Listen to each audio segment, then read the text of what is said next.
जब से ममता बनर्जी ने खरगे के नाम का प्रस्ताव पीएम चेहरे के लिए रखा है, तब से एक नई बहस छिड़ गई। अगर मोदी बनाम खरगे हुआ चुनाव तो किसको फायदा होगा? इंडिया गठबंधन की दिल्ली में आयोजित चौथी बैठक बहुत महत्वपूर्ण साबित हुई।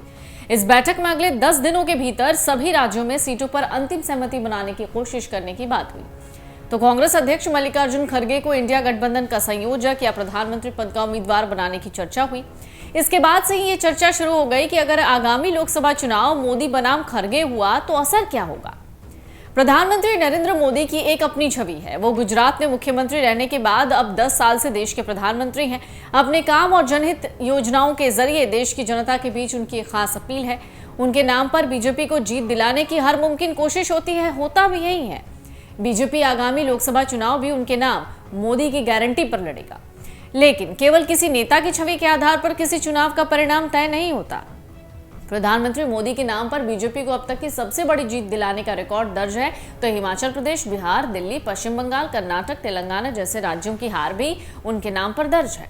खरगे के नाम पर अभी इंडिया गठबंधन में कोई सहमति नहीं, लेकिन अगर उनके नाम पर अंतिम सहमति बनी तो यह कांग्रेस के लिए तुरूप का पत्ता हो सकता है, खासकर दक्षिण भारत के राज्यों में जहां द्रविड़ राजनीति नेतृत्वकारी भूमिका में कांग्रेस और इंडिया गठबंधन को नई संजीवनी मिल सकती है। कर्नाटक और तेलंगाना में जिस तरह कांग्रेस ने शानदार जीत हासिल की, उसके पीछे मल्लिकार्जुन खरगे का बहुत अहम नाम माना जाता है। ऐसे में ये मानने में कोई परेशानी नहीं कि अगर खरगे को इंडिया गठबंधन ने पीएम उम्मीदवार के रूप में पेश किया तो इससे उसकी साख को मजबूती मिलेगी।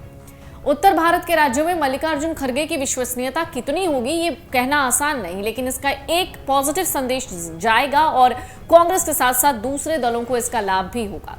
कांशीराम मायावती के बाद की राजनीति में कोई ऐसा चेहरा नहीं है जो दलितों का प्रतिनिधित्व करता हो। ऐसे में दलित समुदाय भी किसी नहीं तो कहीं ना कहीं दूसरे दल की ओर आकर्षित हो रहा है। दलितों का एक बड़ा हिस्सा बीजेपी के पास भी चला गया है, लेकिन अगर कांग्रेस दलित चेहरे को प्रधानमंत्री के तौर पर पेश कर दे तो इससे दलितों का वोटर उसके पास वापस लौट सकता है। इंडिया गठबंधन में शामिल अरविंद केजरीवाल को इसका लाभ दिल्ली, पंजाब में हो सकता है, तो ममता बनर्जी को इसका लाभ पंजाब में हो सकता है। यूपी में समाजवादी पार्टी और बिहार में लालू नीतीश को भी इसका लाभ मिल सकता है। लेकिन खरगे को प्रधानमंत्री पद के रूप में स्वीकार करना सबके लिए आसान नहीं।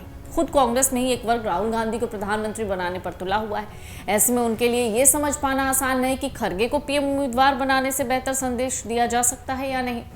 विपक्ष में भी कई दल लगातार कांग्रेस पर हमलावर हैं। उनके लिए भी खरगे को पीएम उम्मीदवार के रूप में स्वीकार कर पाना आसान नहीं है। ममता बनर्जी उन्हें राष्ट्रीय संयोजक बनाने पर तो सहमत हो सकती हैं, लेकिन जब प्रधानमंत्री पद की बात आएगी तब उनका रुख क्या रहेगा ये कहा नहीं जा सकता। यहाँ तक कि जिस अरविंद केजरीवाल ने खरगे को पीएम बनाने का पासा फेंका है, जब बात असलियत में सामने आ जाएगी तो उनका रुख कैसा होगा कहना आसान नहीं है, क्योंकि खरगे को पीएम उम्मीदवार बनाने का एक मतलब दिल्ली, पंजाब में दलित मतदाताओं को कांग्रेस की ओर धकेलना है, जिसे केजरीवाल कभी पसंद नहीं करेंगे, क्योंकि ये फैसला उनके लिए राजनीतिक यानी पॉलिटिकल सुसाइडल की तरह होगा। अगर आप ये वीडियो YouTube पर देख रहे हैं तो हमारे चैनल को सब्सक्राइब करें और बेल आइकन को दबाना ना भूलें। अगर आप Facebook पर ये वीडियो देख रहे हैं तो हमारे पेज को लाइक करें।